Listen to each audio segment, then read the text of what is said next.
All good? Good to see you. Doing well. Good to see you too. Oh, thank you. Oh, I guess there you go. Two. What started as a little white reader is now this robust, sophisticated, integrated hardware, software, and financial services offering that serves sellers as large as SoFi Stadium, Shake Shack, and Brew Bottle Coffee. Use this, please. Use this, okay. Sorry, thanks. And we'll continue to invest in making our products more and more sophisticated to meet the complex needs of these large sellers. This is where our developer platform and our partner ecosystem shine brightest. But we started with a mission of economic empowerment, to serve the small businesses that are the cornerstones, the lifeblood, the beating heart of our economy, and that mission serves us now as much as it ever did. Growing up in a house of small business owners, I saw firsthand how painful it was to operate, to focus on all the tasks outside the main business, outside the main product or service, taking payments, reconciling, applying for loans, setting up payroll, and so much more. And that's why this mission and this company have resonated so deeply with me and why I'm honored to be here. And the work we do is materializing in massive ways. Last year, over 4 million active sellers used Square to process almost 4 billion transactions worth almost $200 billion in GPV. These are staggering figures, but we're just getting started. We're constantly listening to our sellers and looking at the broader market to determine where we should invest and what's most important. I'll focus on 3 key areas. The first is software fragmentation. Businesses, especially as they grow, use many tools to operate. And those tools often don't work well together. This fragmentation causes friction and unnecessary headaches for our businesses, and our platform strategy is central to our solution here. Whether it's powering our own products or it's helping to integrate the hundreds of third-party tools that are so critical for our sellers, we aim to reduce this friction and enable our sellers to focus on growing and operating their businesses. Second, artificial intelligence is taking us by storm. You can't really be a technologist or a human today without thinking about the way AI will impact your life. Well, it's been around for many years, and we've actually been adding AI-powered capabilities to our products for a while. The release of ChatGPT was really a watershed moment in our industry. Generative AI can fundamentally reshape the future of commerce, and we are in a unique position with our millions of sellers and our technology and the tremendous amount of data we have to serve our sellers better and to enable them to accelerate their operations. We'll be having a session focused exclusively on this shortly. And finally, the macroeconomic environment remains quite challenging. Whether it's inflation, raising cost of capital, layoffs, and so on, we're acutely aware of the hardships that many of our sellers face. And we want to offer the products and services to enable them to navigate this increasingly complex and tricky environment. Through easy access to loans and labor pools, deep insight into business operations, and more, we can help our sellers build resiliency in the face of this economic volatility. So as I mentioned, Square provides a cohesive ecosystem of integrated software, hardware, and financial services. We break that out into 4 distinct areas. The first is commerce. Commerce enables our sellers to manage the transactions and the orders. This is payments, points of sale, Square Online, and so on. Our offerings in the customers pillar enable our sellers to better manage and engage with their audience. This includes products like loyalty, gift cards, Square Marketing, and so on. Our staff solution enables them to better manage their employees with things like payroll and time cards, and our banking solutions enable them to better manage their money with products like checking, lending, and savings. But we know that we can't provide everything that every seller in every market might need. And so we offer a developer platform, obviously, with a host of APIs and SDKs that enable these sellers to customize Square and enable it to meet all the needs. We also work with a robust ecosystem of third-party developers and partners to help them meet these needs and to help us serve the diversity of sellers that we support. And our sellers really do represent a variety of industries. About 62% are in food and drink, retail, and professional services like accounting, consulting, and so on. But our presence in categories like health and fitness and home and repair is growing rapidly. So in addition to this industry diversity, we've been expanding geographically. We launched in Ireland, Spain, and France over the last 2 years to add to our presence in Canada, the UK, Australia, and Japan. And we're seeing 60% CAGR in international gross profit over the last 5 years. Now, our platform is critical here. In 2022, we saw 36% year-over-year increase in GPV flowing through our APIs from our international sellers. We're also pushing up market with our vertical points of sale and our more robust portfolio. Over the past 5 years, we've seen a 45% CAGR in gross profit from sellers who are generating over $500,000 in GPV. Now, our platform is increasingly important to these large sellers. In fact, over 50% of them that generate over $500,000 in GPV depend on the platform in some way, either directly or through a partner. Let's dive a little bit deeper into that platform. It's so instrumental to Square's growth. It really started in 2014 with the first Connect API. In 2016, we launched online payments with the Square Payment Form. And then in 2018, we really rounded out our modern omni-channel extensibility strategy with the Reader SDK. Today, we have over 50 APIs and SDKs like Terminal API, Inventory, Bookings, Orders, and so many more that are available to third parties for the increasingly sophisticated integrations that they need to build. And we're growing fast. In 2022, the GPV that flowed through the developer platform grew 29% year over year. Moreover, last year, the platform served over 1 million sellers, either directly or through partners, and overall seller use of the platform is growing almost 20% every year. And I want to tell you about two. Powder is a lifestyle company that owns and operates ski resorts like Killington and Snowbird. They use a specialized ski resort ticketing software, but need it to seamlessly integrate with the payments provider. But an important aspect of their business is that it crosses industries. They have ski resorts, obviously, they have retail, they have restaurants, and a couple others. And so given our specific retail and restaurants focus, plus our flexible platform, we worked with them to build this unified and integrated customer experience, including payments and our hardware solutions across channels and service types. The next is Hotworks. Hotworks is a technology-forward fitness franchise. They have a custom point of sale, but wanted a modern hardware solution and a seamless in-person and online checkout experience. They also wanted to get off their legacy provider that had high fees and minimal customer support. So they chose Square with our Terminal API and our Web Payments SDK to do exactly that, and they've grown from 80 to over 500 locations internationally with Square. I'll let you hear it directly from them. For anyone who thinks that Square is only for small businesses, we're living proof that they're not. As of today, we're processing millions of dollars in revenue per day with more than 523 locations using Square. They were able to help us truly customize a solution for our franchisees with our proprietary POS system. At the rate that we were growing and scaling, Square was able to fit all of our needs and more.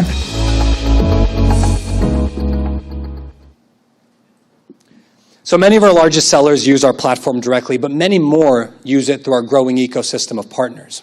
We now have almost 1,400 partners, and it's growing at over 20% annually. But it's not the growth or quantity that we focus on. We focus on on ensuring our sellers have everything they need, whether that's services to customize Square Online, or it's custom work integrating with our APIs, or it's integrations with accounting tools, or reservation management systems, or ERPs, or practice management systems, or a plethora of other products that our sellers use every day.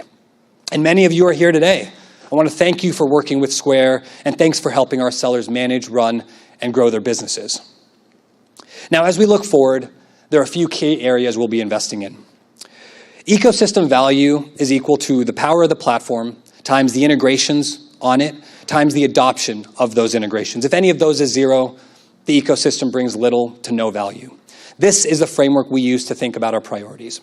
So the first is platform depth. This is about giving richer and more powerful capabilities, new APIs that give access to important data, new ways to extend our services like Dashboard. The second is about improving access to grow the ecosystem and make those integrations easier to build and more robust. This is a key place we'll leverage AI to help partners and developers better understand what and how to build and better navigate our documentation and our platform. It's also where we'll introduce low, no-code tools to help a wider community to build the integrations they need. The third is about connecting our sellers to our partners to drive more adoption of these partner solutions. And importantly, it's about enabling those partners to build and grow their businesses on the platform. Our mission of economic empowerment has always really focused on sellers. We want to extend this to our developers and partners and enable them, you all, to monetize your work with us, whether that's through better ways for sellers to discover and use our partner solutions, or it's ways for partners to seamlessly sell their services through Square. And to give you some examples of each of these, I'll invite Mike Ward, our head of product for the developer platform, to tell you a little bit more.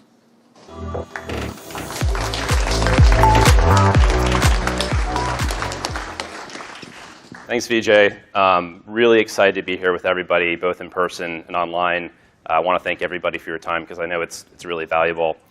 Next, I'd love to share 5 product launches our team is super excited about, and I'd love to start with Terminal API. As a lot of us know, Terminal API lets developers integrate Square in-person payments with custom applications. We can think of a custom point of sale or even an ERP system. And while Terminal has been really successful, we've spoken with sellers who want to elevate their brand's experience and get a little bit more information from their buyers at the time of checkout. Today, we're excited to meet these needs by announcing Custom Workflows Beta and the Custom Idle Screen GA available across all regions. Custom workflows let developers trigger buyer-facing experiences. We can think of capturing a signature, gathering contact information, agreeing to custom terms of service, or even displaying a QR code for your buyers to scan. This lets us expand Terminal beyond just payments to an all-encompassing and deeply engaged checkout experience.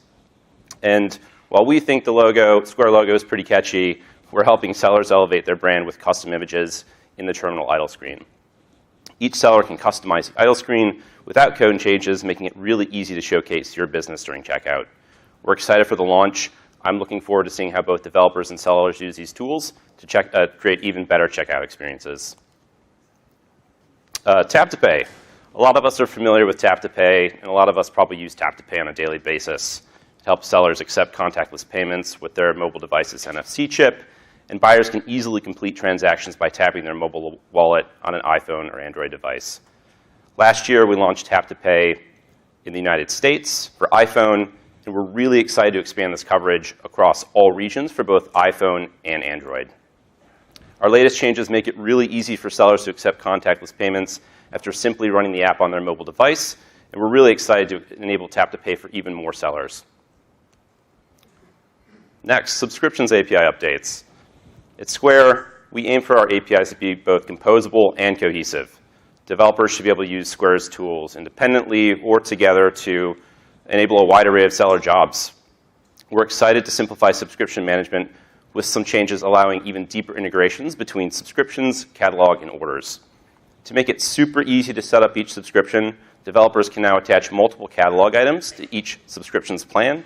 Catalog objects can also be modified directly from the subscriptions API. And we're reducing the number of services you need to call when updating each subscription. I know it's really tough for me when I need to call 4 different APIs to complete a single job, and we're trying to make it a little bit easier for everybody. Sometimes, along these lines, simple changes go a long way. We updated the Orders API to let you understand the state of each card payment, subscription, and more. We've heard the feedback, and I'm excited for the changes. GraphQL. We've been talking about REST, and REST is really great for domain modeling, but it's a huge pain when you need to stitch a row together from 4 or 5 different domains. A lot of data from different sources means you'll need to remember which series went with which title, and sometimes you'll mess up by incorrectly joining. GraphQL lets clients state exactly the data they want returned, introspect a schema, and verify the data they got back is valid, all in a single HTTP request. We're excited to launch GraphQL Beta, saving our developers from the rigid and monotonous tasks of getting data, munging data, and joining it together. By adding cards, inventory, payments, refunds, and improving our SLOs, we're excited to expose a full suite of domains needed to represent a seller's business. GraphQL is especially useful for mobile clients, and we can't wait to see what people build with it.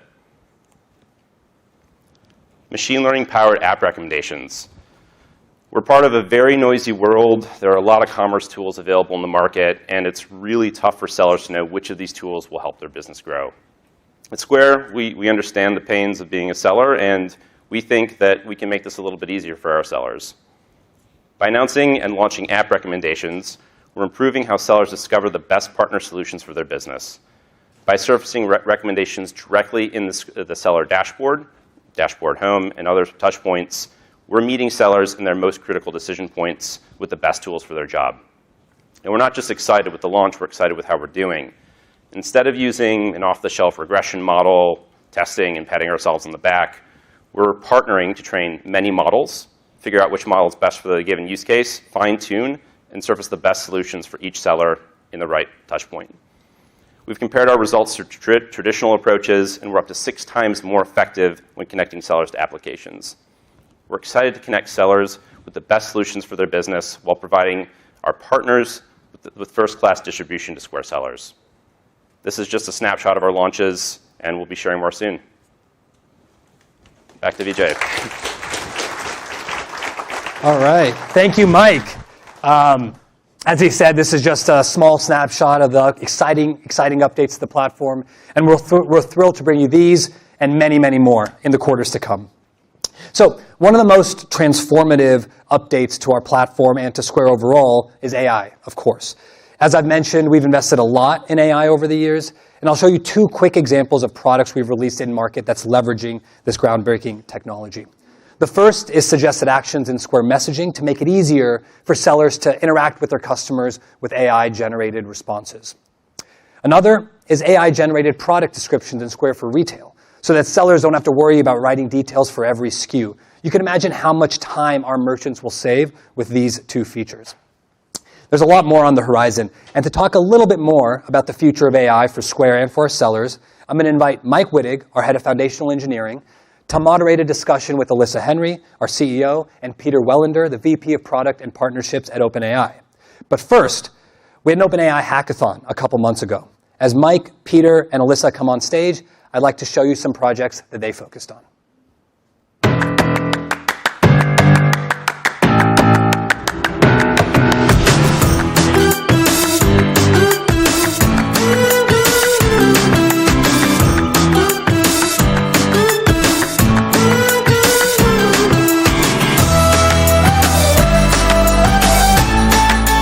Using the 3 prompts provided, the Dream Business Generator uses GPT-3 to define your branding keywords. It then leverages GPT-3 again in combination with DALL-E to generate ideas and aesthetics that feel consistent with those branding keywords.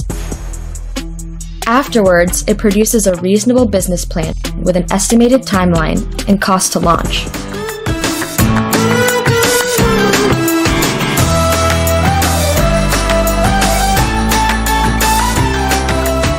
ChatGPT allows customers to generate custom reports on the fly by asking for them in a natural, conversational way. No more fiddling around with drop-down filters, date range popovers, or anything else of the sort. With the insights our tool provides, we can give time back to our merchants while also empowering them to make fully educated decisions about their business.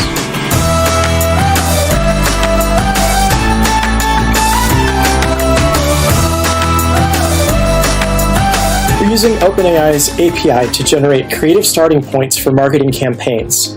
Using information we know about our sellers, including their merchant category, recently added products, and metro location, and combining that with the intent behind each of marketing's campaign types, we're assembling prompts asking the AI to come up with a nice subject line and body copy for a campaign. This gives our sellers a customized campaign starting point tailored to their business and marketing needs that they can then edit or further refine.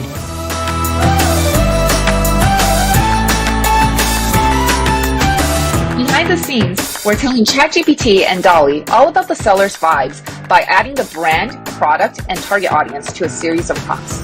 For each prompt, we've also added some key descriptors that lets ChatGPT better emulate the brand and target audience that the seller selected. After we show a preview of the site, we send the seller into onboarding and bring them directly into Square Online to start selling online.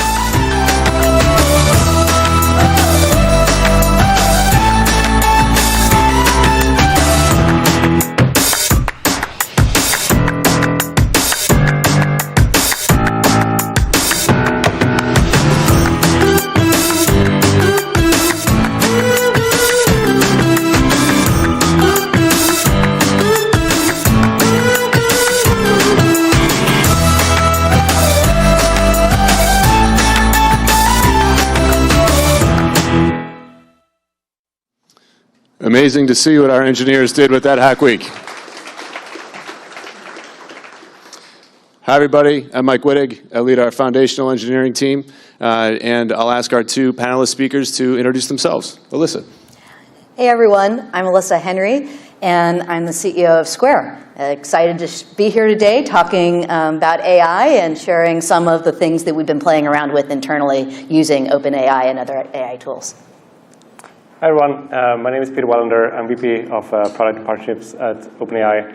So I'm responsible for taking a lot of the research that we're doing at OpenAI, turning into products like ChatGPT, our API, DALL-E, and so on. Super excited to be here, and really inspiring to see all this stuff that's being built here. Thank you both.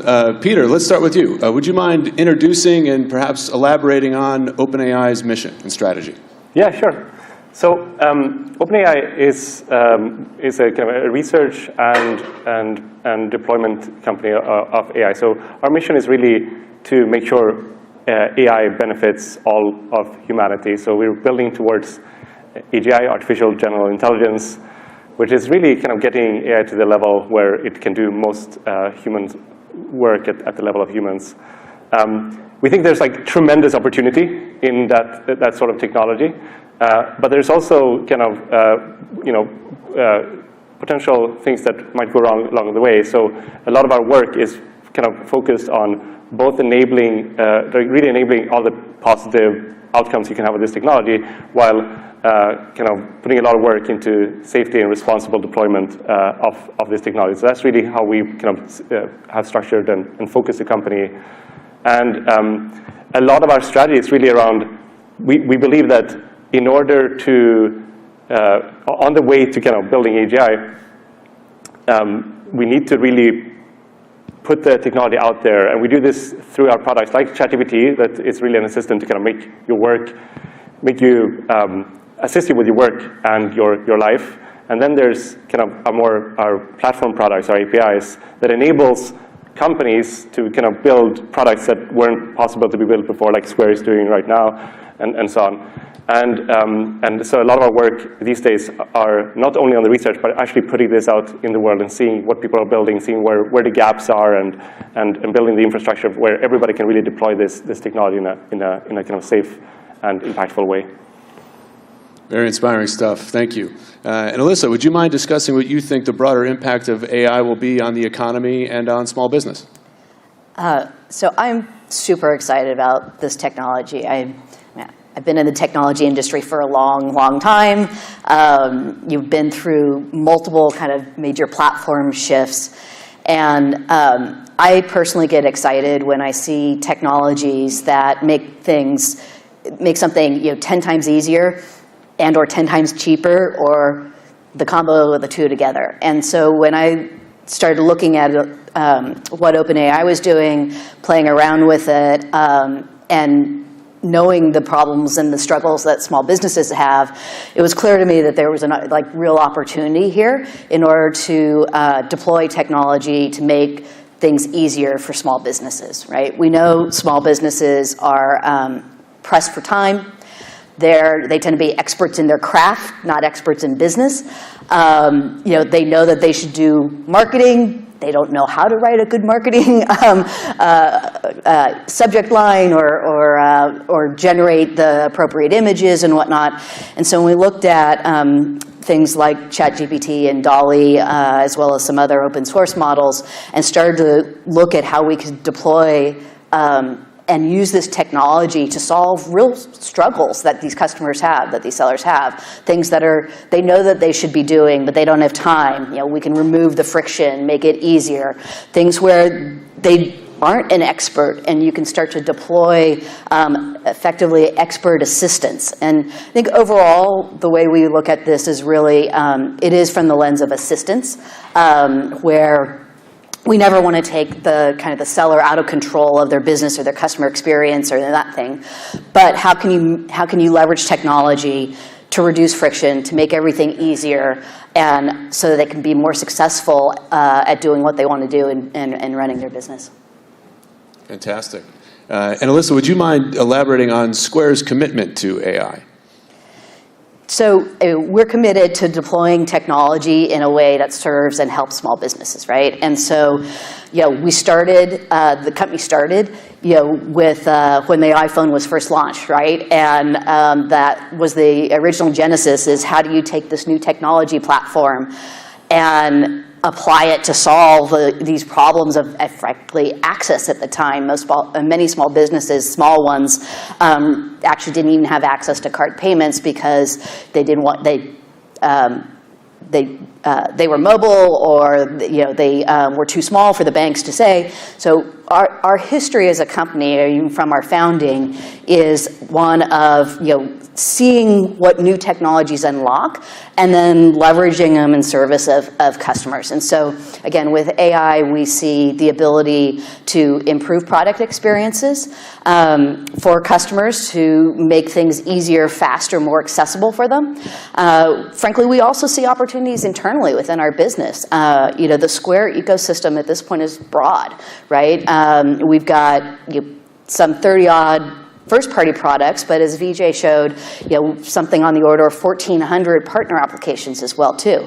So when a customer calls into customer support, you've got someone on the phone that's trying to service and be an expert and provide assistance on effectively thousands of apps, right? And so we see opportunity internally as well to apply expert assistance via this technology, so that we can provide better support and better access, both for our first party as well as our third party ecosystem, and all together through leveraging it. So we're committed because we think it's a useful technology that serves our customers and can help us provide a stronger support and service to them as well.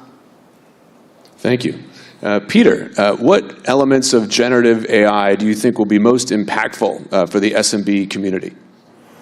Yeah, it's a great question. The way I think about this generally is that what technology has done is it keeps on kind of lowering the activation energy to do things. Like, so, that's what computers did back in the day. Suddenly a single person could do more with just having access to a bunch of tools on an operating system, word processors, Excel, these sort of things. And I think generative AI is this next thing that is going to be enable kind of small teams of people to do much more. And I think this is really, really important because it enables, in some way, many more people to kind of realize the dreams that they have. So if you're a small business owner, there's just a lot of things that you need to learn and need to get really good at, and you need to hire the right people, find the right place, the right place to kind of where you want to position your business and all these things. And these are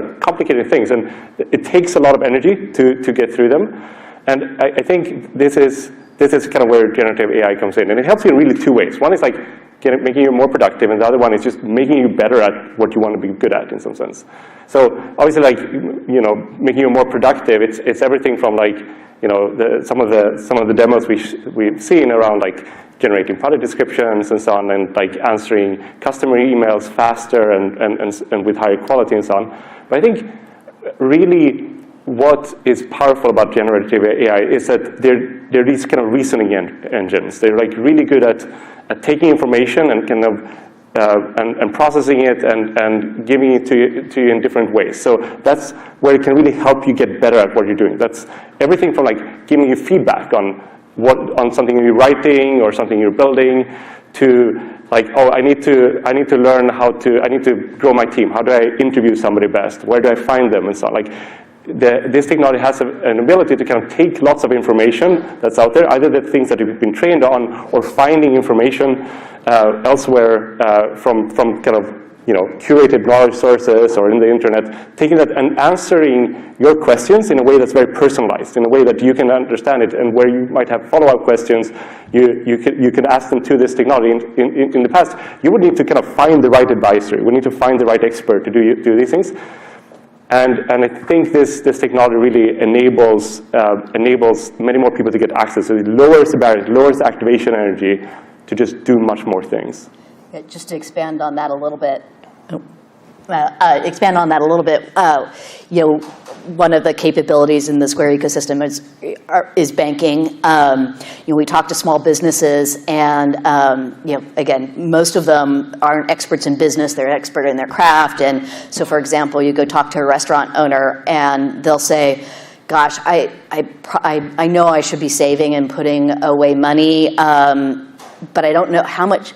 What should I be saving for? How much should a business like me, given the type of business I am and the location I'm in and all this, what should be the categories of things I'm saving for? What is a best practice in terms of how much money I should be putting away, right? For whether it be for taxes or the fact that at some point my dishwasher is going to break or whatnot. And so what we see is some of our early adopter customers are kind of going off and using these technologies on the side on their own, and they're kind of doing the manual integration of this expert advice and then setting up Square based on that advice. But we see this huge opportunity to really democratize and put it and embed in this expert advice into effectively just defaults, right, based on what we know about a customer business. And the more you can put best practices into defaults, customers can still change it, but now you've embedded this expertise in a really powerful and meaningful way. Peter, sticking with you, what in your mind differentiates Square from other companies in this space working on similar technologies? Yeah, I think a big part of it is sort of the broad networking and the data that the Square has built out. Because I think, again, in order to, if we think about this technology, it's a technology that's really good at reasoning. And it has a lot of information that has been built into these models like GPT-4 and so on. But that's in some way just to support the reasoning that it needs to do. And in order to make it really, really useful, you need to sort of connect it to data. And I think one thing that is generally hard is kind of when you have a lot of data. First of all, getting the data is hard, but once you have it, making useful things out of it is tricky. And it's usually because as humans, we need to learn how to access it, we need to learn how to kind of cut it in different ways and so on. Suddenly, and it comes down to interfaces. And what this technology can then do is to provide very natural interfaces for getting the most out of the data that exists. It's sort of instead of sitting picking stuff in complex user interfaces, you can have a conversation and ask the questions that you're wondering, and you can pull on all the data that exists to help you. So that means that if Square is already sitting on tons of data around everything from all the different businesses that are out there, what they're selling, and so on. And I think there's huge opportunities of essentially helping small businesses help each other in some sense, and leveraging that to an extent where you can learn from what is successful elsewhere. But again, that stuff was previously kind of really hard to realize through products and so on. And here, it can be realized by having very simple conversational interfaces. I think that's a huge advantage and differentiator Square has. That's kind of one that I can think of. Yeah, it's you saw a little snippet of that in the video, but the unlock on some of the reporting and being able to understand what's going on with the reams of data that any business kind of generates operating on the platform. It's hard if you're trying to go through and drill down, and business owners are not typically trained analysts, right? They're humans like the rest of us, and don't have a background in a lot of these things. And being able to just ask the natural language question that comes up and get a real answer and get insights out of that answer, I think is going to be really powerful. And on that same theme, Alyssa, what are some of the innovations that we're planning for Square sellers in 2023 and beyond, and how is OpenAI factoring into those innovations? Yep, the space is moving incredibly quickly, right? It was really, it's been 6 or 7 months, I think, since ChatGPT launched, and almost every week, right? We were reading about kind of new progression in the field. For Square, we see in 2023, like, we're learning, right? And we're learning alongside our customers. We're hearing what they're doing, where our engineers are playing around with it. We've reprioritized our roadmaps for this year. We've got 33 different AI-driven features that we're going to launch this year. And a lot of that is just to get started, right? I mean, some of them are relatively straightforward things like, item descriptions, suggestions and defaults. Some will be more complex, but we just want to get going and start doing it, and getting some of these tools and this technology in the hands of our customers and see what they do with it, because we think it really is powerful. And as we demo and show customers some of the things that we're working on, are thinking about, and get their feedback and get their incremental ideas, we're really blown away with the use cases that we just keep uncovering, things that we didn't even think about, that just really remove a lot of friction, make things easier, and provide needed expertise. So we're excited about it. It's moving quickly. I think we'll know 6 months from now. I suspect it'll even be further different. But I think it is an important and critical kind of watershed moment in tech, and just a massive new capability akin to the shifts we had when we went from mainframe to client server, from internet and cloud and mobile. And I think this is another one of those shifts that will fundamentally rewrite what the technology landscape looks like. Fantastic. Well, great discussion. Thank you both. Next, we have Amrita Ahuja, our CFO and COO, to talk about some key industry trends and Block's overall strategy. So, Amrita, over to you. Thank you.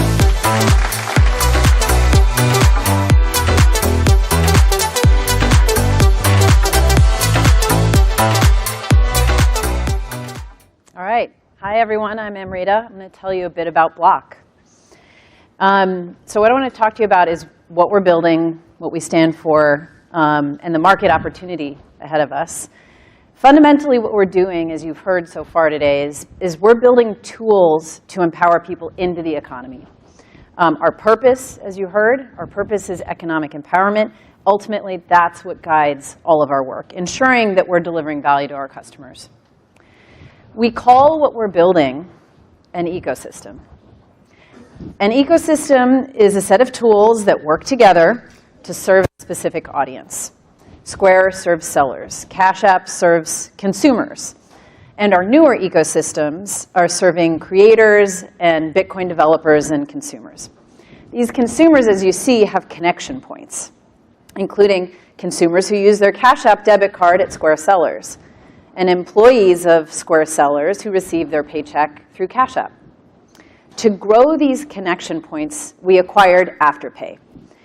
Afterpay is a buy now, pay later service, and we acquired Afterpay, brought them into our family early last year. Afterpay enables Square sellers to accept another payment type and gives Cash App consumers another way to pay and manage their cash flow over time. We believe by connecting these ecosystems, we can serve our audiences in more ways and also create more resilience for our company. So you've seen this slide, but let's start with the Square ecosystem. In 2009, we started Square with a goal of enabling sellers to accept credit card payments. We expanded the scope of our work to help sellers make more sales, leading us to create this suite of 30-plus products. And as Vijay mentioned, these products address the 4 key capabilities businesses need to succeed: commerce, staff, customers, and banking.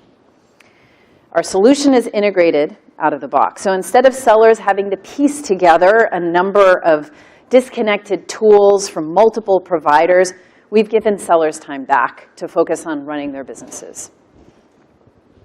We have 4 key priorities for Square that drive our strategy and our investments: growing upmarket, enabling omnichannel, expanding globally, and as you just heard, our new priority, integrating generative artificial intelligence into our tools and services. We're focused on serving larger sellers across 3 key verticals: restaurants, retail, and beauty. To serve these sellers, we've built software to meet their specific needs. These sellers often adopt more of our ecosystem as they operate more complex businesses, and there's more ways that we can provide value to them. With our omnichannel solution, we're helping sellers to meet their buyers where they are. We're connecting all channels across in-person, online, over the phone, social, and chat.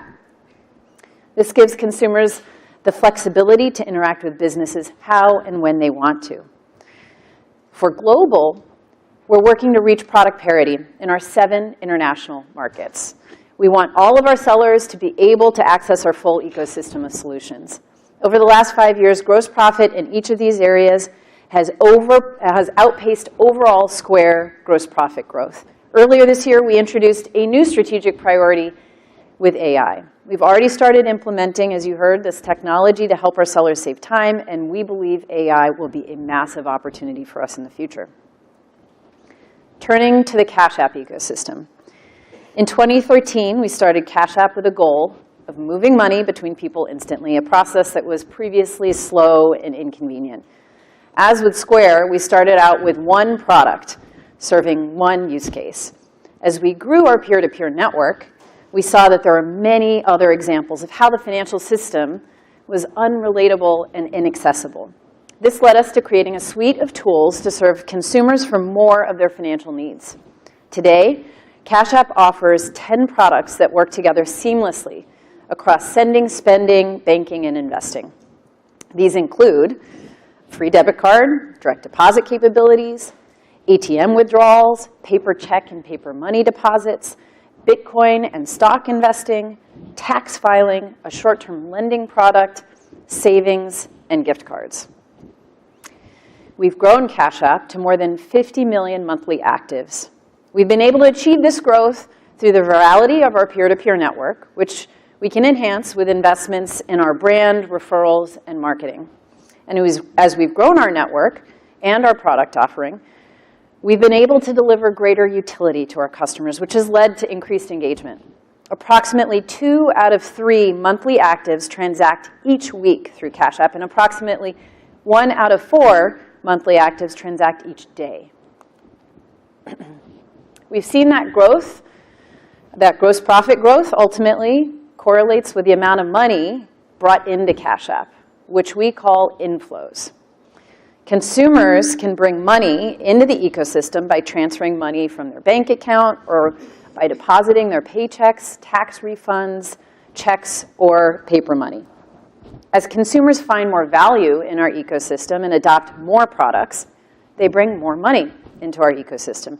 On average, a consumer who uses our debit card brings in 2 times the amount of inflows as a customer who only uses peer-to-peer. Direct deposit actives bring in 6 times the amount of inflows on average.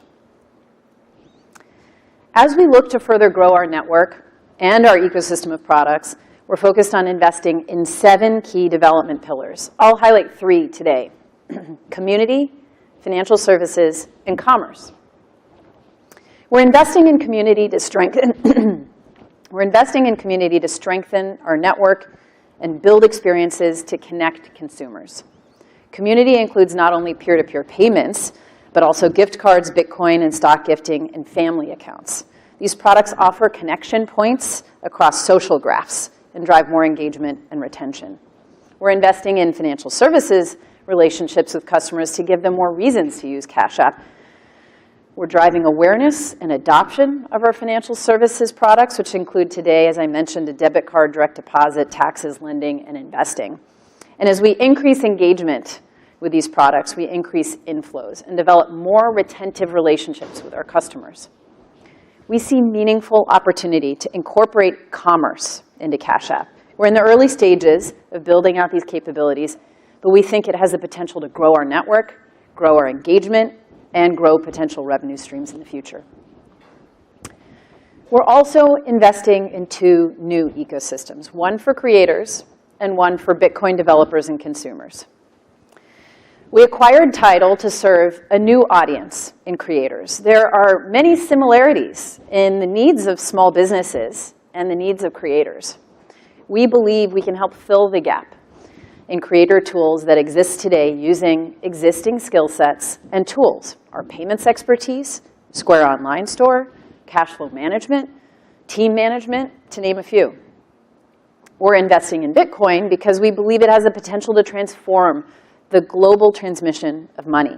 Our Bitcoin ecosystem includes a self-custody Bitcoin wallet, a Bitcoin mining system, TBD, an open developer platform focused on making the decentralized financial world accessible to everyone, and Spiral, an independent team focused on contributing to Bitcoin open source work.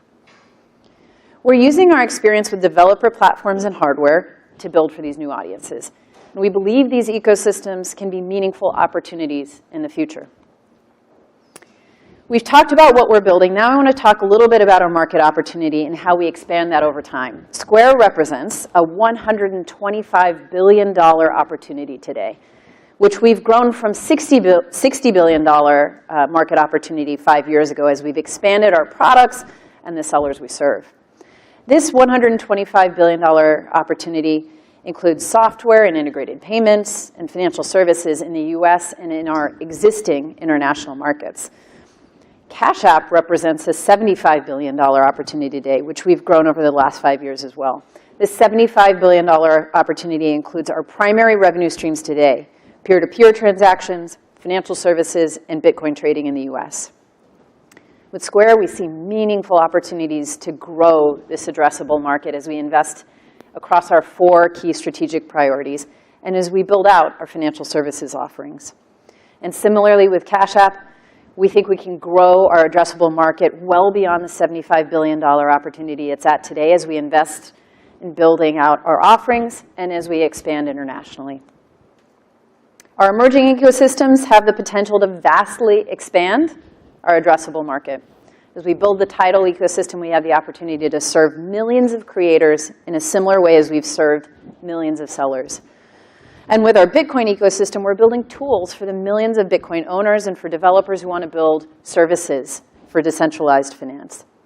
And as we connect our ecosystems, we see even more potential to grow our addressable market opportunity. Over the last 5 years, we've been able to scale 2 ecosystems, resulting in gross profit growth of more than 45% over that time frame. We've achieved this through our focus on serving our customers, which has led us to create utility for them and resilience for us. So to close, I want to share with you the reasons that we believe we have so much opportunity ahead of us. First, we're less than 5% penetrated in our addressable market today, and we believe this market can grow meaningfully behind industry trends and as we expand our products and audiences. Second, our ecosystem of ecosystems approach means that we have shared learnings and tools in unique ways of serving our customers. Third, we're focused on efficiently acquiring new customers and growing engagement with them over time, which has led us to drive strong returns on the investments that we make, which then enables us to invest prudently in our businesses moving forward. And fourth, our purpose of economic empowerment means that we are customer-led and continuously innovating in order to serve our customers in unique ways. All right, that's a bit about Block. Next up, I'd like to welcome Lizzie Eisenberg, Head of North America Enterprise Sales for Cash App and Afterpay at Block, who will cover how Afterpay and Cash App fit in Square's long-term story. Take it away, Lizzie.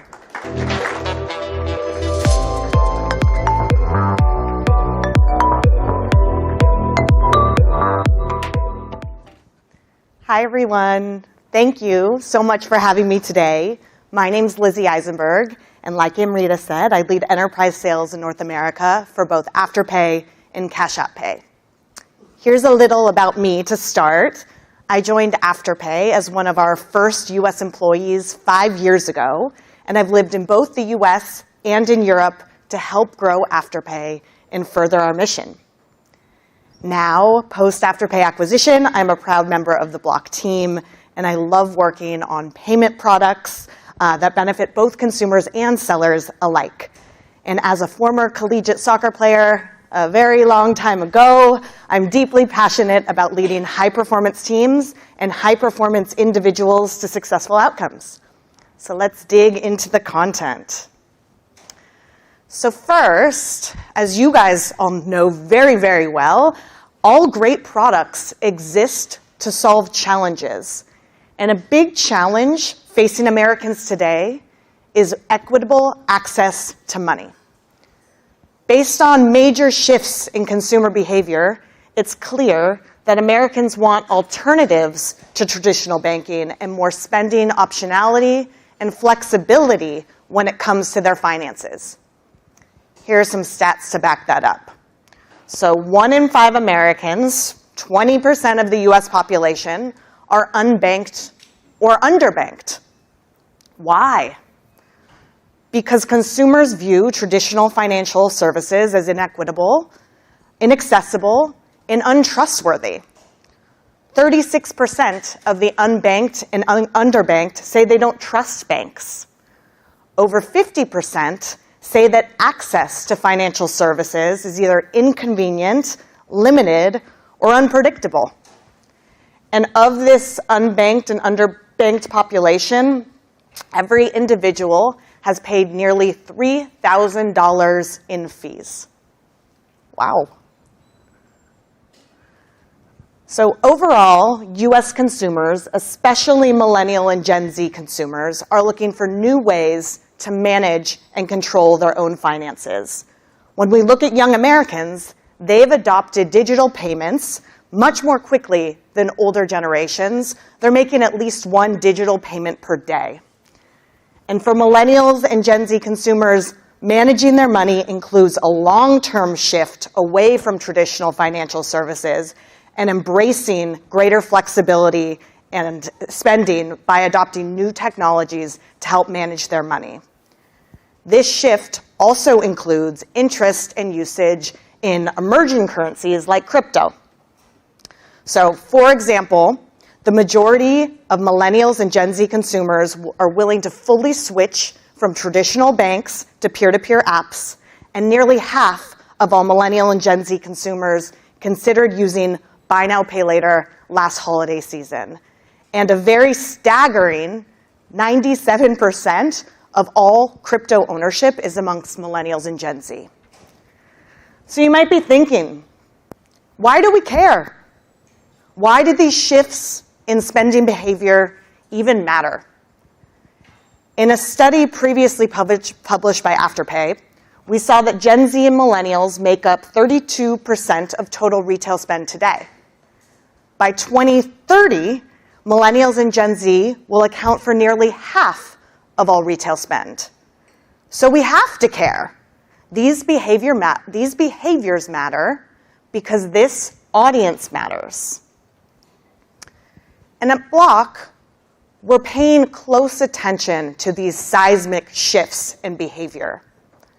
As an ecosystem of ecosystems, we're focused on untethering people from traditional financial infrastructure and allowing them to build and store and leverage their wealth while providing more access to the economy.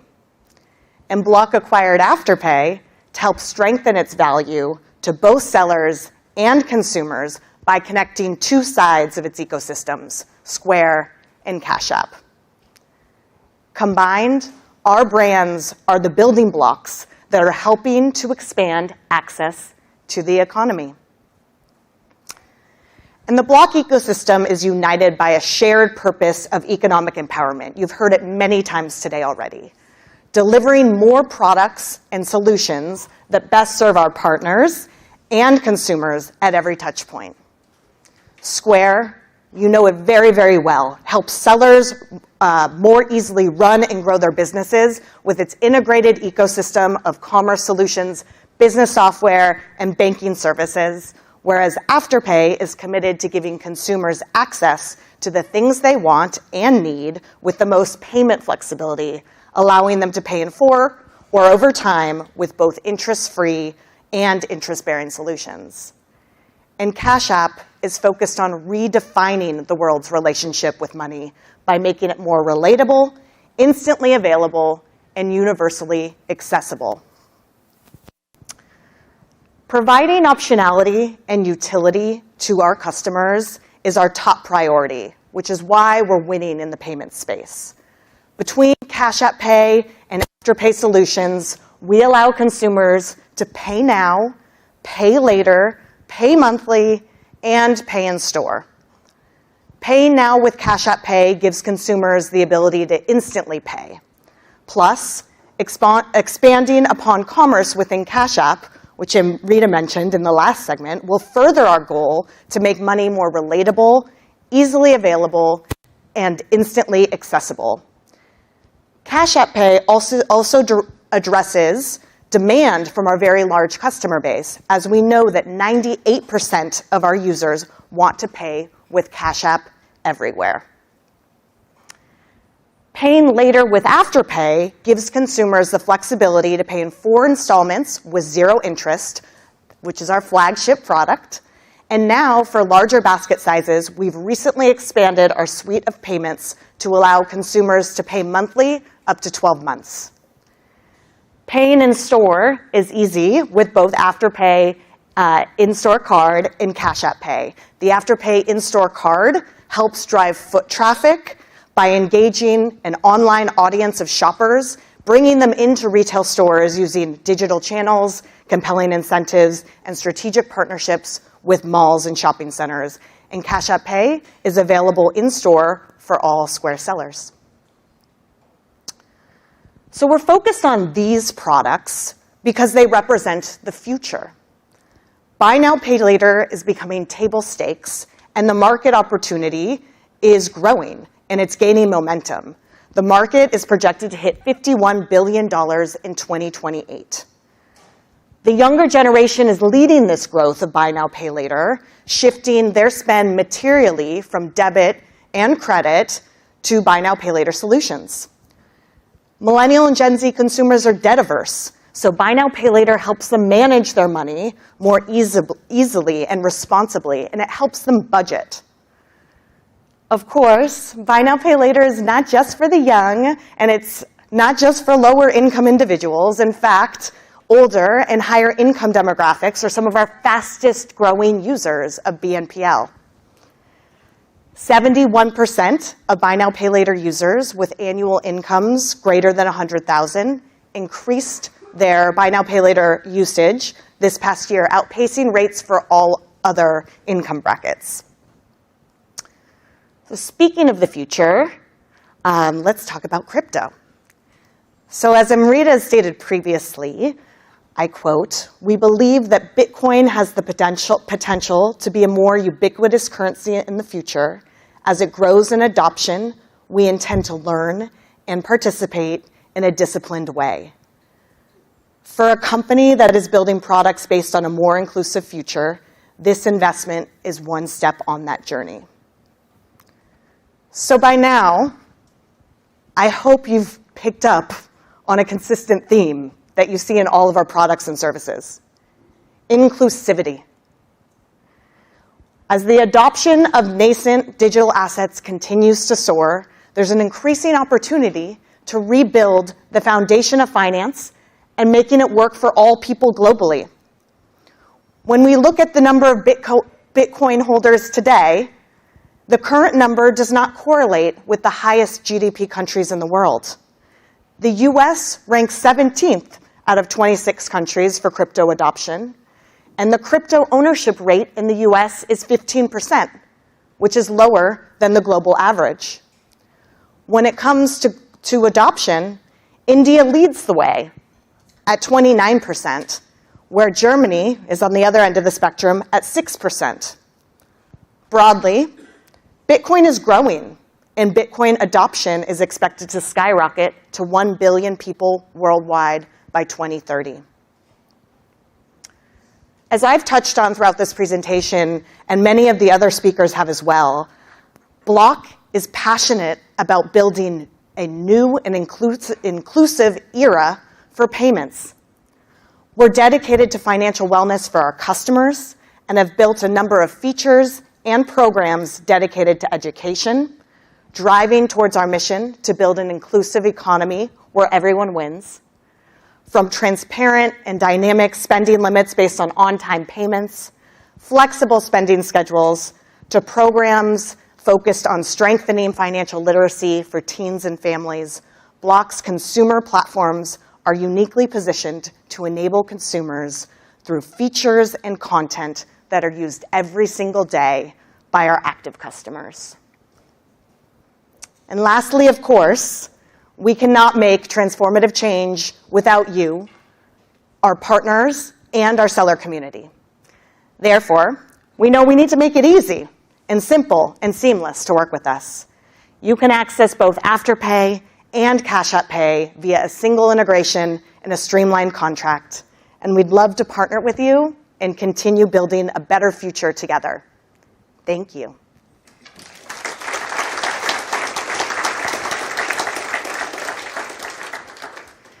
In our next segment, super excited, it's an interview with the seller, an app partner, and a solution partner on how they make the most of our ecosystem. So now I'll hand it over to our moderator, Mike Cohen, Global Head of Product and Strategic Partnerships at Square. Mike, you're up.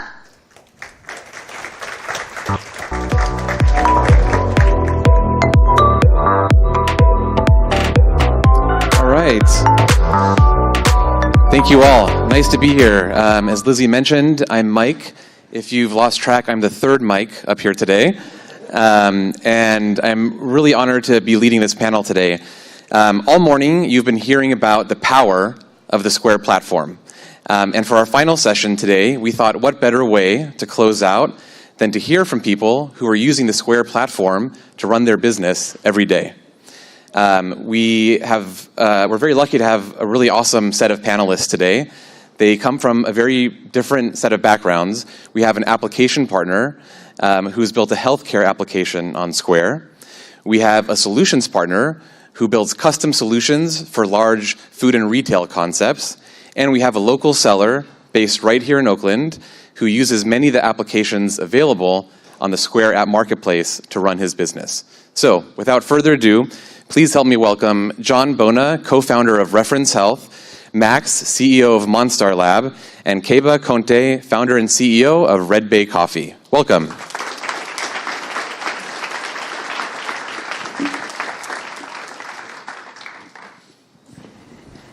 Thank you all for being here. Yeah. All right, to kick us off, let's get to know you a little bit. If we could start off, we'll go down the line here. It'd be great to hear a little bit about you, your background, where you're from, and a little overview of your business. All right, well, good morning, everyone. My name is Keba Conte. I'm the founder of Red Bay Coffee Company based here in the beautiful Bay Area. We were founded in 2014, started my first coffee business in 2006 in Berkeley, California, Guerrilla Cafe. And I've used Square in a lot of different ways, which we'll get into later. But Red Bay Coffee is a mission-driven, omni-channel business. We are a specialty coffee roaster. We're importing coffee from around the world. We roast it here, and we have 8 coffee shops. We have e-commerce business. We also have a B2B business. Our coffee is featured in many of the tech companies here in the Bay Area, as well as Whole Foods, Target, Trader Joe's, and whatnot. So those are a few of our channels, and it's great to be here. Thank you, Mike. Great, thanks. Hi, everyone. Hi, everyone. My name is John Bona from Reference Health. Born and raised in Cleveland, Ohio. And I've been in healthcare my entire professional experience. Previous to Reference Health, I was at the Cleveland Clinic for about 13 years, both in revenue cycle and IT. And at Reference Health, we help Square integrate into a variety of different medical record systems and practice management systems, everything from medical to dental and veterinary care, for both single location dermatology practices all the way up to large academic medical centers. Great. Max. Thanks for having me. My name is Max Oglesby, and I'm the CEO of the Americas region for Monstar Lab, which is a Japanese consulting company. We're a B2B business focused on helping companies identify opportunities to grow, opportunities to overcome challenges that they may have. And we've been Square partners now for 7 or 8 years, I think, quite a while. A lot of the work that we've done together is focused on quick serve restaurants like Shake Shack or venues like the Chase Center across the bay. And we'll talk more about those examples later today. Yeah, actually, let's get into it. So, sure. Question for you, we'll start off with you. How do you leverage the Square platform for your business? I mentioned those quick serve restaurants or venue environments, and often we're using Square's menu handling systems and payment systems. The differentiator that we found with Square is in the extensibility of the platform. And a lot of our customers are coming to us when the off-the-shelf solutions don't fit the bill. And so we look at a strategy with them where we could leverage a platform like Square and build that last sort of somewhere between 50 and 20% typically of custom software that creates an integrated solution that's specific to an individual customer's needs. At Shake Shack, which is a brand that most of you are probably familiar with, we built all of the digital ordering channels for Shake Shack over a course of about 5 years, so mobile apps, web. When it came to in-store technology, and this is maybe 5 years ago, we were looking at how to build a kiosk that would be bespoke, affordable, effective, and Square's reader fit the bill, and some of Square's menu handling fit the bill. And so that was an early and critical partnership between our company and Square. That platform has endured, and in early May, I read a quote from the CFO of Shake Shack saying that their kiosk channel is their most profitable channel and fastest growing. And so the ability to sort of merchandise in that visual environment of a kiosk in store is sort of outperforming what their cashiers are able to do. And it's just been extremely effective for them. And that's really, in my view, enabled by Square. If we tried to do that on a purely custom software basis, I don't think it would be affordable even for a company like Shake Shack to build that full tech stack and support it. And so that's really the power of the platform, in my view, is the extensibility and flexibility. Great. And you mentioned large venues, Chase Center being one of them. Can you tell us the story behind that? Like, what was the genesis for that that deal, that partnership, and how did the needs of Chase Center, how are they met between the combination of Square and what you built for them? Yeah. Shake Shack is an example where we brought Square to the table. Chase Center I love because it's the opposite. Square brought us to the table, so we're always happy when that happens. Thank you so much. The folks designing the Chase Center had spent like 2 years developing a plan for how they would serve food in the venue. And now I'm not going to name names of who the giant consulting firm is that they spent 2 years with. But about 3 months before launch, they figured out that none of it was going to work or it wouldn't work on time.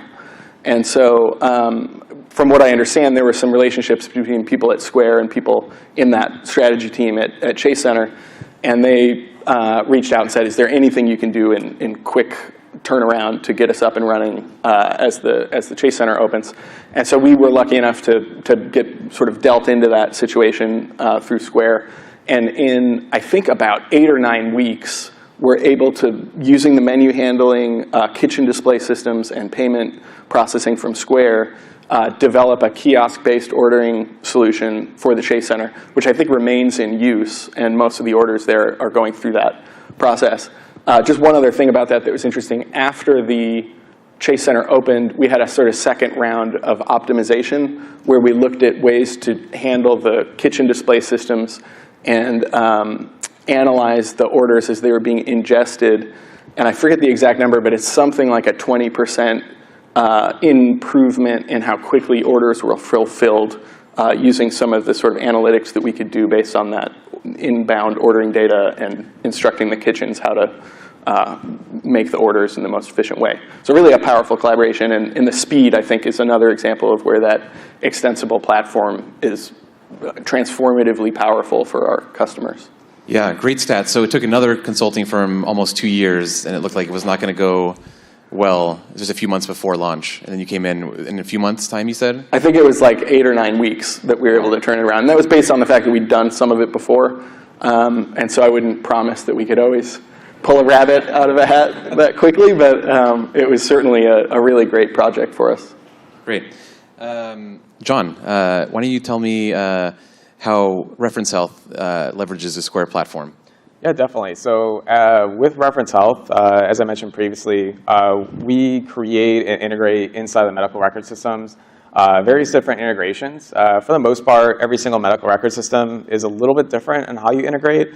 But with Reference Health, we kind of handle all that integration mess for healthcare organizations and essentially create Square buttons or actual native integrations into their medical record system. So actually, when you say Square buttons, you mean actually showing up a Square button in the, where does it show up?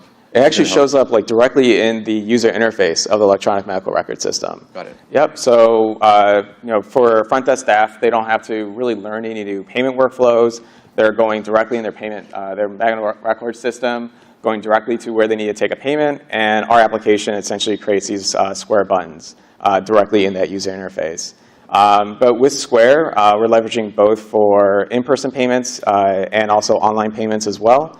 We're also for medical dermatology practices, leveraging both the catalog for both inventory management as well, and then also loyalty as well. Since a lot of these dermatology practices, they have a large loyalty programs.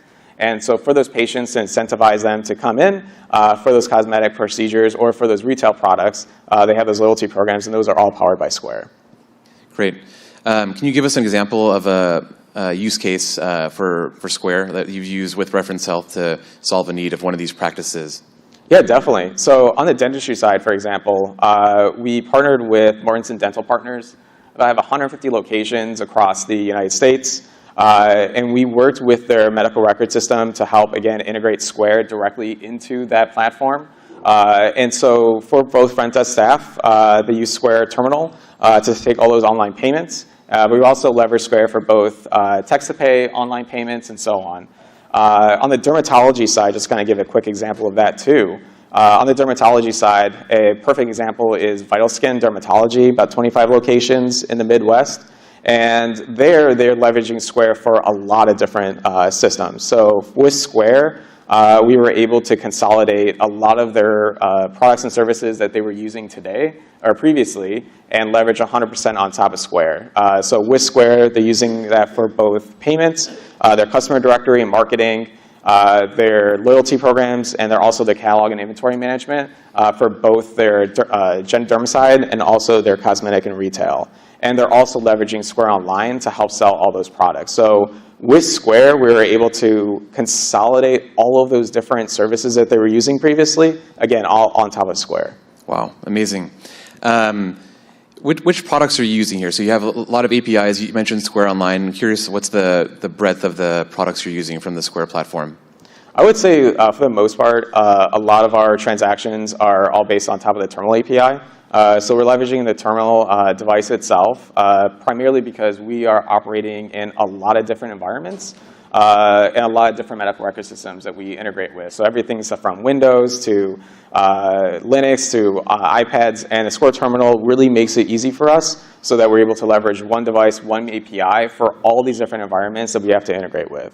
But other than the Square Terminal, we're also using the Web Payments SDK for online payments, and of course, customers to catalog, inventory management, loyalty. I can go on forever. Wow, great. Yeah.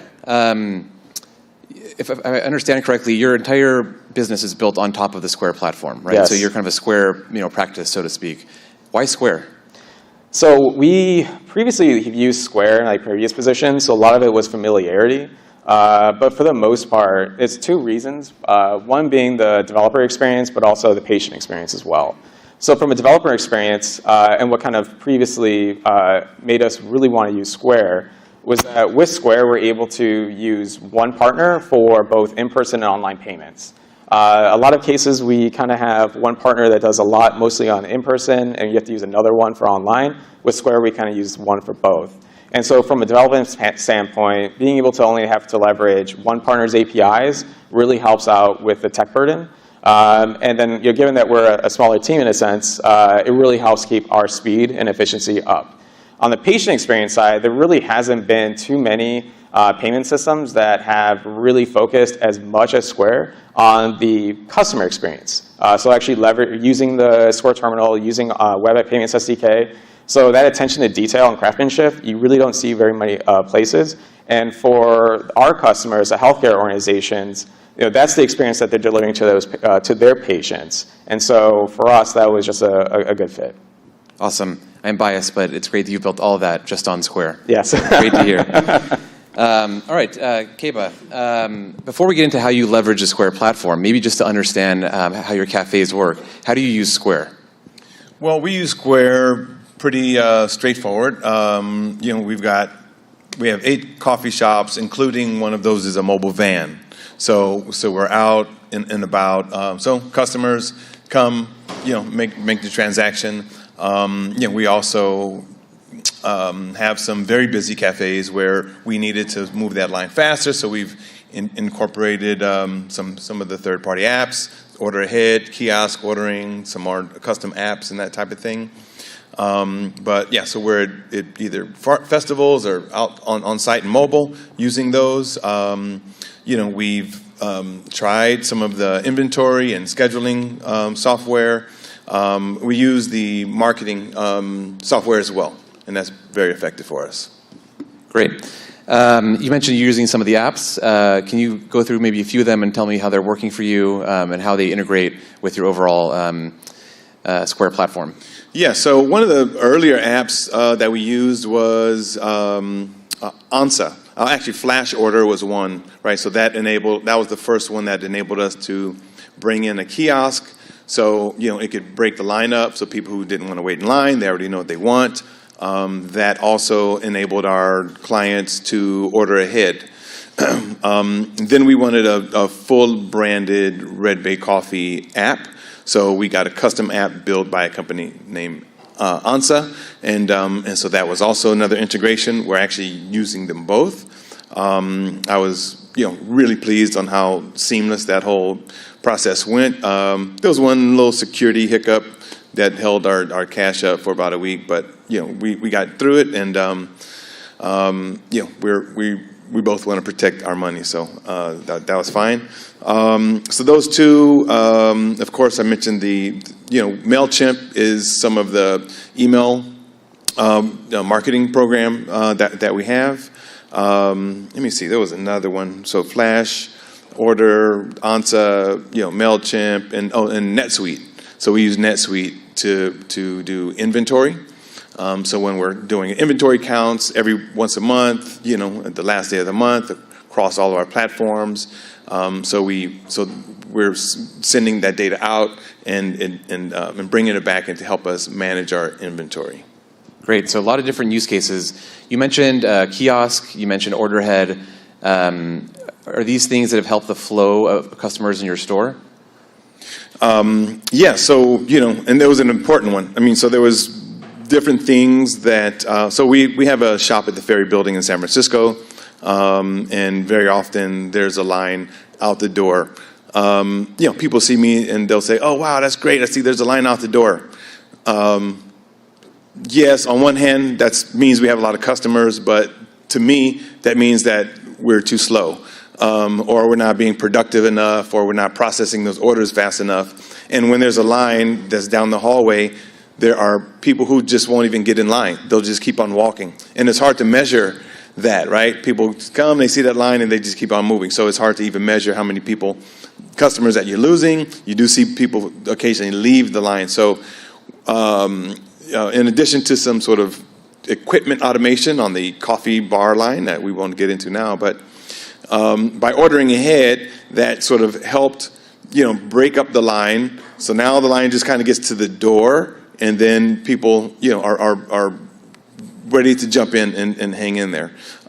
Deputy is the other app that we use, and that's also a third-party app that helps us do time and attendance scheduling. So, so that really helps help us effectively manage our labor count and anticipating labor, based on historical information that's gathered through Square and the Square's understanding of the history of our business and the seasonality and the foot traffic. Deputy, therefore, then gets to see and anticipate, oh, well, next week, here's the recommendation of the labor spread. So those are a couple apps and how they've impacted our business. And it works seamlessly, I assume, with Square. It does, yeah, Deputy does, yeah. So question for you, same question I asked earlier, but why Square? What led you to Square when you opened your shop almost 10 years ago? Yeah, so I was an early adapter, but I've been an entrepreneur all of my life. And I remember in the late 90s as a visual artist going to craft shows and having sort of the old-fashioned emboss, put your credit card and make it emboss, and you're writing it, and you give them a slip, and you're with taking the carbon copy to throw out. The carbon copy, yes. Right, and this was in Cherry Creek, Colorado, one of the top craft shows in the country. Saturday went well, made a bunch of sales, thousands of dollars on these slips in my pocket. There was a flash flood that came through. Tents are floating down. You could hear glass sculptures crashing. People are kind of running for it. We get into the van, and I'm pulling these things out of my pocket, and the ink is like running, and we would have just you would have just lost that money, that cash, because there was just there was no backup. And so I'm here with them on the dashboard, transcribing these numbers, and is that an A or a B? So that's where I started. Opened up my first coffee shop in 2006, and I can't remember what we were using, but it was clunky, it was ugly, and ugly is important.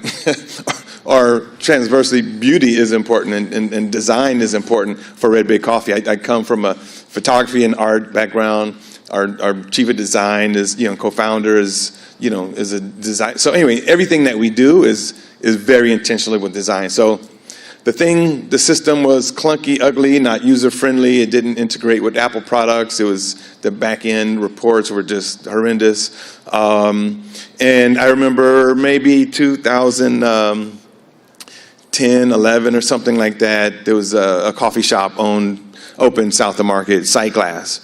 And I understood Jack Dorsey was one of the early investors in it.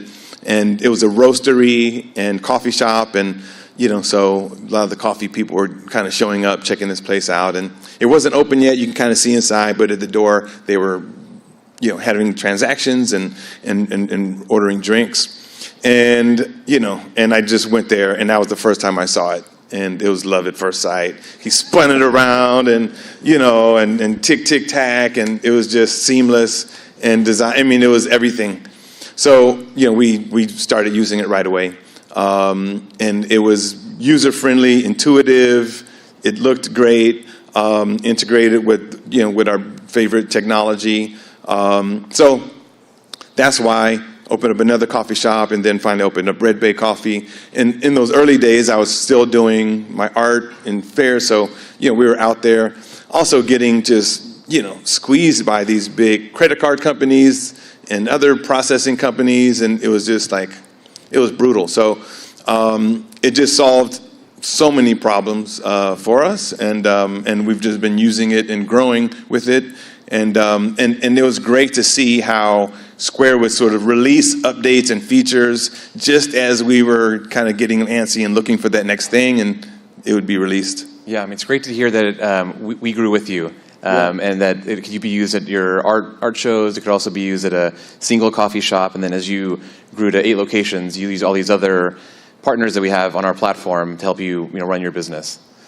Great, we have just a few minutes left, so I thought I'd just real quickly ask, each of you for your favorite thing about Square and also what you'd like to see from Square in the future. Why don't we start with you, Max? Sure. Yeah. Quickly, I think there's two things. First and foremost is the open nature of the platform and the extensibility that I talked about. In our call earlier this week, Mike, I relayed a story to you, though, that I'll just tell really quickly, which is there's something, to your point, about the aesthetics of Square that I think are really effective. Last week, I was with my 4-year-old in New York, walking down the street, and she was begging me for ice cream. And I was digging through my pockets, and I had $4, which I don't know if you've tried to buy food lately, but that is not enough for ice cream. And she knows what an ice cream truck is, and she's like, ice cream truck. And I'm like holding $4, and I go up to the ice cream truck, and the window's way up there, and I saw a Square reader, and I was like, oh my God, I'm going to be able to buy ice cream. So I think there's like a really strong iconic thing with that Square reader that's really powerful, actually, and it's helped me buy ice cream for my 4-year-old. So that's great. John. Yeah, I would say definitely the most favorite thing about Square is definitely the ease of use for patients, but also the ease of deployment. So we work with a lot of large healthcare organizations, anywhere between 50 to 150 to 400 plus locations. And so being able to deploy Square at all those locations within only a few months, where for a lot of other organizations, it's in terms of almost a year or so, definitely helps us out and really is appealing for healthcare organizations to switch over to Square. Great. And Keba? Well, I mentioned a lot of things I already love. One other use case that really helped us out at a smaller coffee shop here by Grand Lake Theater.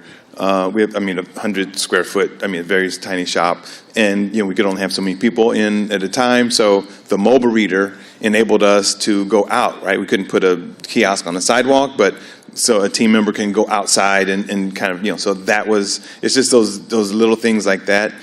In terms for room for improvement, one of the, big challenges that we have is the gift cards, right?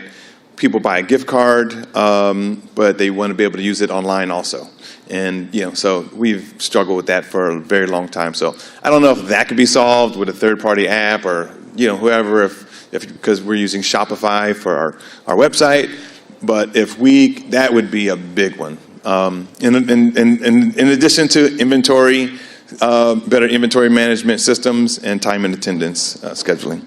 All right, this is the right time to share it because we have all the product managers here, so we'll take note of it.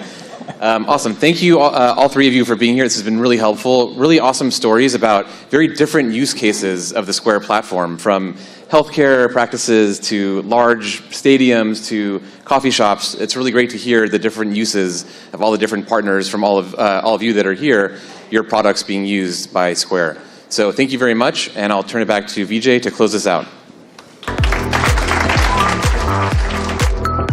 All right. Maybe a clicker. All right. Thank you, Mike. I'm always so moved when I hear folks from our community talk about how they've leveraged the platform and Square overall to run their businesses and meet their customers' needs. We covered a lot in the last 90 minutes, exciting updates on the progress of Square and our platform, inspiring discussion with some AI leaders, Alyssa and Peter, on how generative AI can transform the way businesses operate. An overview on Block from Amrita, our CFO and COO, a peek into how we're connecting Afterpay, Cash, and Square with Lizzie, and just now, a panel with sellers and partners on how they work with Square and the developer platform to build our partner ecosystem. I want to thank you all for coming, whether you're here in person or you've joined remotely. We could not do what we do without you. So thank you for the feedback, the partnership, the engagement. Thank you for your time. We can't wait to see what we'll build together. Thank you.